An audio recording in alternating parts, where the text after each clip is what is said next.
নির্বাচিত সরকারের সময়ের মধ্যে এরপরে তারা আবার কয়েকটা হয়তো আর দুই একটা মিটিং করে তারপর ওনারাও হয়তো সুপারিশ প্রণয়ন কমিটি দ্রুত তাদের একটা রিপোর্ট জমা দিবেন এবং এই যে বাজেটটা রেখে গেছেন সেই বাজেটের কমিয়ে বাড়িয়ে যাচাই বাছাই করে নির্বাচিত সরকার জাতীয় মহান সংসদে সেটাকে বিল আকারে উত্থাপন করে নিশ্চয়ই সেটাকে পাশ করবেন। পাশ করার পরেই হয়তো গেজেট প্রকাশের একটা সিদ্ধান্ত তারা নেবেন। এখন এর আগেই তো আমরা কোনো কর্মসূচিতে যেতে পারি না। আমরা আপনার কাছে প্রশ্ন করলাম, আপনাদের কাছে প্রশ্ন রাখলাম, আমাদের নির্বাচিত সরকার এখনো আমাদের পে স্কেলের দিবে কি দিবে না এ ব্যাপারে কোনো সিদ্ধান্ত দেয়নি, কিংবা আমাদেরকে দিবে না এরকম কথাও বলেনি। তাহলে এই সময় সরকারের 7 দিনের মাথায় আমরা কি কোনো কর্মসূচি দিতে পারি? আপনারাই বলেন যে এই সময় কি কোনো কর্মসূচি দিয়ে আমরা সরকারকে বিভ্রান্ত করতে পারি? এটা কি করা উচিত হবে? আমার চাকরিটা হলো সরকারি, আমি বেতন পাই সরকারের থেকে।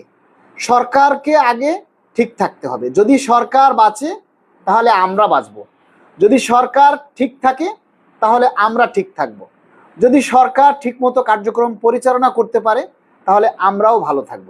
এজন্য আমরা আগে সর্বাধিক গুরুত্ব দিব সরকারকে। যেহেতু নতুন সরকার গঠন হয়েছে, এই সরকারকে আমরা সর্বাধিকভাবে সাপোর্ট দিব, সহযোগিতা করব এবং এর সাথে সাথে আমরা সরকারের কাছে আমাদের দাবির কথাগুলি উত্থাপন করব। মাননীয় প্রধানমন্ত্রীর কাছে অনুনয় বিনয় করব, আমাদের দাবির কথাগুলি আমরা গুরুত্ব সহকারে বোঝাবো। আমাদের যে 10 বছর ধরে পে স্কেল হচ্ছে না, দ্রব্যমূল্যের ঊর্ধ্বগতি, আমরা এই যে বেতন পাই এই দিয়ে আমরা সংসার চালাতে পারছি না, আমরা সবাই মিলে এই দাবির কথাগুলি সোশ্যাল মিডিয়াতে বেশি বেশি করে আমরা প্রচার করব।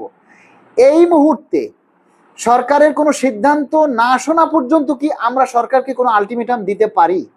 প্রশ্নটা আপনাদের কাছে করলাম। সরকারকে এই মুহূর্তে আমরা কিভাবে বলবো, কিভাবে আমরা কর্মসূচি দিয়ে বলবো, কিভাবে এখন আমরা সরকারকে একটা আলটিমেটাম দিব যে আগামী 1 সপ্তাহের মধ্যে পে স্কেল বাস্তবায়ন না হলে আমরা কর্মসূচি দিব, বা আমরা কিভাবে একটা আলটিমেটাম দিব? সরকার তো আমাদের ব্যাপারে, সরকার তো নিজেরাই এখন পর্যন্ত তাদের সংসার গুছাতে পারেনি। প্রত্যেকটা এমপি মন্ত্রী এখনো নানা চিন্তায় আছেন, ওনারা কিভাবে দপ্তরকে সাজাবেন, কিভাবে সংস্কার কাজ করবেন, ওনারা এখনো নানা রকমের চিন্তায় আছেন, অস্থিরতার মধ্যে আছেন যে কিভাবে দেশের জন্য ভালো করা যায়, কিভাবে দেশের উন্নয়নের জন্য কাজ করা যায়। তারপরে না ওনারা নিশ্চয়ই আমাদের বিষয়ে ভাববেন। আমরা যখন দেখব যে না, এ সরকার, এই যে সংসদ, এই সামনে জুন মাসে একটা বাজেট আছে, এই সরকার জুন মাসে বাজেট দিবেন, নিশ্চয়ই সেই বাজেটে আমাদের যে বাজেট রাখা হয়েছে সেটাকে বিল আকারে উত্থাপন করে নিশ্চয়ই সেটাকে পাশ করবেন। যদি পাশ না করে তখন আমরা বলতে পারি যে আমাদের বিল পাশ করলেন না, আপনারা এসে আমাদেরকে পে স্কেল দিলেন না, তাহলে আমরা এখন আমাদের আন্দোলন কর্মসূচি আমাদের করতে হবে, আমাদের দাবি আদায় করার জন্য আমাদের মানে কর্মসূচিতে যেতে হবে। তাহলে তখন আমাদের একটা যুক্তিকতা থাকবে। এখন আমরা কোন যুক্তিতে আমরা কর্মসূচি দিব বলেন? আপনাদের কাছে প্রশ্ন রাখলাম। আন্দোলন কর্মসূচি দিলেই তো হলো না। আমরা ইতিপূর্বে তো দেখেছি আন্দোলন কর্মসূচি দিয়ে আমরা মাঝপথে আপনাদেরকে বাড়ি পাঠিয়ে দিয়েছি, আপনাদের জন্য কিছুই করতে পারিনি। আমরা 5ই ডিসেম্বর কর্মসূচি পালন করেছি, কিন্তু কিছুই আমরা করতে পারিনি। আমাদের যে শীর্ষস্থানীয় নেতৃবৃন্দ যারা আছে তারা কোনো কর্মসূচি দিতে পারেনি। তারপরে 6ই ফেব্রুয়ারি, যেখানে 12 ফেব্রুয়ারি হচ্ছে জাতীয় নির্বাচন, যেখানে 12ই ফেব্রুয়ারি জাতীয় নির্বাচন, সেখানে 6 তারিখে আমরা কিভাবে এত বড় একটা কর্মসূচির সিদ্ধান্ত নিয়েছি, সেটা আমাদের ভুল ছিল। যদিও আমাদের তখন কিছু করার ছিল না, কারণ 6 ফেব্রুয়ারি যে আমরা কর্মসূচি দিয়েছি, 6 ফেব্রুয়ারির পরে কয়েকটা দিন অফিস বন্ধ ছিল। তখনকার সরকারও যে একটা চিন্তা করবে বা একটা ডিসিশন নিবে সেই সময়টাও তো ছিল না। তাহলে 6 তারিখের কর্মসূচিটা আমাদের অনেক আগেই করা উচিত ছিল, যেটা শীর্ষস্থানীয় নেতৃবৃন্দ করে নাই। তাহলে এমন সময় আমরা সেই 6 তারিখের কর্মসূচিতে এসেও আমরা কি করলাম? প্রায় 3 লাখের বেশি কর্মচারীরা ঋণগ্রস্ত করে, ধার দেনা করে তারা ঢাকায় এসেছে। কিন্তু আমরা কি করলাম? কর্মসূচির দিন বিকালবেলা আমরা আমাদের সেই কর্মসূচি স্থগিত করে দিল এবং আমরা সবাই ক্ষুব্ধ হয়ে গেলাম। তাদেরকে দালাল দালাল বলে আমরা কেন্দ্রীয় শহীদ মিনার থেকে আপনারা তাদেরকে বের করে দিলেন। এই রকমের কোনো হঠকারী কর্মসূচি আমরা দিতে চাই না। আমরা এখন সরকারের নীতি নির্ধারক যারা আছেন তাদের সাথে আমরা যোগাযোগ করার চেষ্টা করছি। যারা এমপি মন্ত্রী আছেন তাদের সাথে আমরা যোগাযোগ করার চেষ্টা করছি। আমাদের দাবির কথাগুলি যাতে তারা সামনের সংসদে উত্থাপন করে সেই যোগাযোগটা আমরা রক্ষা করছি। আপনারা জানেন যে আব্দুর রহিম জুনায়েদ সাকি, যিনি পূর্বে আমাদের আন্দোলন সংগ্রামে তারা এসে আমাদের দাবির কথাগুলির সাথে একত্রতা প্রকাশ করেছেন, তখন তিনি ছিলেন একজন পলিটিক্যাল নেতা, আর এখন তিনি একজন অর্থ ও পরিকল্পনা প্রতিমন্ত্রী, মানে সরকারের তিনি একজন অংশ। এখন তিনি আমাদের দাবির কথাগুলি কিভাবে উত্থাপন করবেন, কিভাবে সংসদে প্রস্থাপন করবেন, সেটা তাদেরকে ভাবতে হবে। আমরা তাদের সাথে যোগাযোগ করে আমরা জুনায়েদ সাকি এমপি মন্ত্রী যারা প্রতিমন্ত্রী আছেন, তারপরে আমাদের পটুয়াখালীর যেন কৃতি সন্তান সাবেক ডাকসু ভিপি নূর ভাই, উনিও প্রতিমন্ত্রী হয়েছেন। আমাদের জন্য এটা সৌভাগ্য যে আমাদের যে সকল নেতারা আমাদের দাবির প্রতি সমর্থন জানিয়েছেন, আমাদের দাবির কথা তুলে ধরেছেন, সেই সমস্ত নেতারা আজকে মন্ত্রী হয়েছেন। এটা আমাদের জন্য সৌভাগ্য। তারা আমাদের কথাগুলি সংসদে উপস্থাপন করতে পারবেন। এটা আমাদের জন্য মানে সৌভাগ্য নয় বলেন?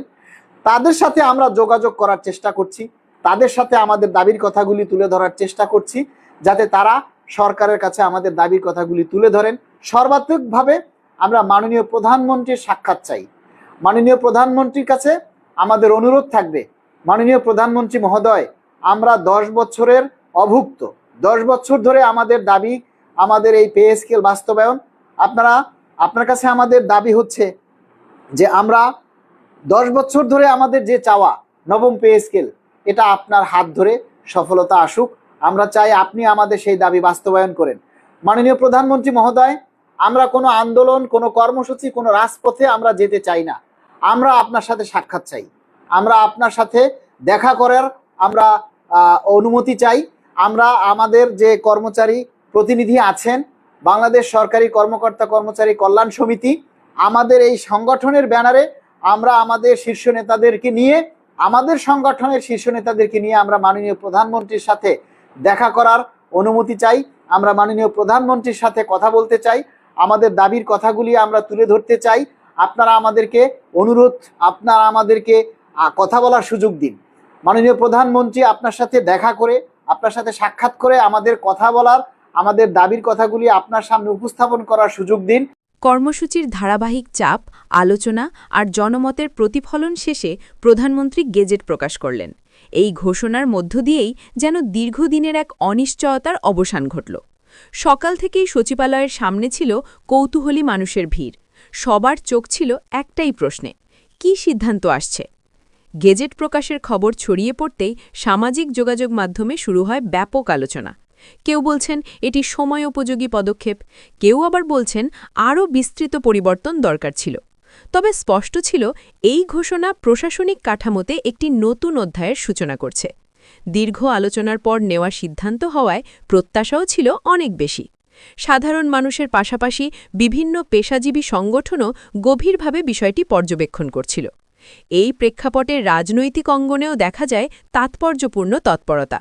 বিশেষ করে তারেক রহমান জরুরি মিটিং ডাকেন দলের শীর্ষ নেতাদের নিয়ে। হঠাৎ এই বৈঠকের ঘোষণা ঘিরে তৈরি হয় নতুন জল্পনা কল্পনা। দলের কেন্দ্রীয় কার্যালয়ের টানা কয়েক ঘণ্টা ধরে চলে আলোচনা।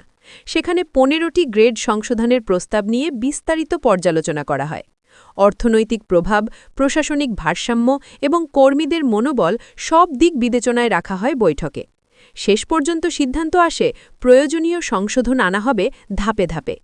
এই 15টি গ্রেড সংশোধনের বিষয়টি কেন এত গুরুত্বপূর্ণ সেটি বুঝতে হলে পূর্বের কাঠামোর দিকে তাকাতে হয়। দীর্ঘদিন ধরে বিভিন্ন স্তরে বেতন বৈষম্যের অভিযোগ উঠছিল।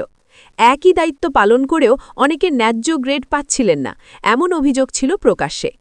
কর্মসূচির মূল দাবি ছিল এই অসামঞ্জস্য দূর করা। তাই গেজেট প্রকাশের সঙ্গে সঙ্গেই সংশোধনের রূপরেখা নিয়ে আলোচনা শুরু হয়। প্রশাসনের ভেতরে নতুন করে সমন্বয়ের কাজ শুরু হয় দ্রুত গতিতে। সংশ্লিষ্ট দপ্তরগুলোকে নির্দেশ দেওয়া হয় বাস্তবায়নের প্রস্তুতি নিতে।